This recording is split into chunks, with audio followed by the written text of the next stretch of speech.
બ્રજ યાત્રાનો આજે હતો ડે 2. ટ્રેન હતી 3 કલાક મોડી અને બ્રિજની યાત્રામાં અમે લોકો અમારી ડેસ્ટિનેશન પર પહોંચી ગયા છે અને અમે લોકો આવી ગયા છીએ મથુરા.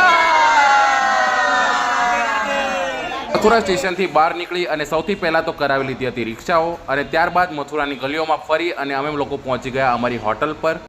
મથુરામાં અમે લોકો રોકાયા છે હોટલ મુકુંદ પેલેસમાં. Hotel Mukund palace one of the best hotel છે મથુરાની.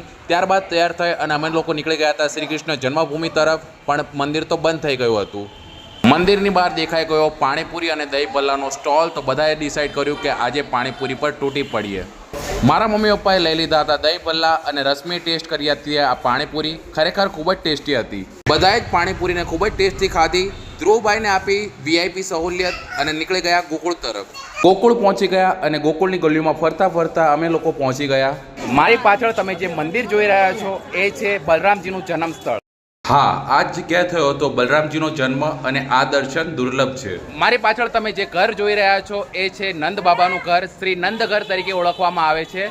આ એ જ નંદ ઘર છે જ્યાં વાસુદેવજી ભગવાન શ્રી કૃષ્ણને લઈને આવ્યા હતા. ખરેખર ખૂબ જ અદ્ભુત મંદિર હતું. અહીંયા ભગવાન શ્રી કૃષ્ણના બાળ સ્વરૂપે દર્શન થાય છે. અને હા, આ એ જ જગ્યા છે જ્યાં પૂતના નામની રાક્ષસી ભગવાન શ્રી કૃષ્ણને મારવા માટે આવી હતી. રાજભૂમિ પર આવ્યા હોય અને તિલક ચાંદલો ના થાય એવું તો બને જ નહીં, તો બધાએ કરાવી લીધો હતો તિલક અને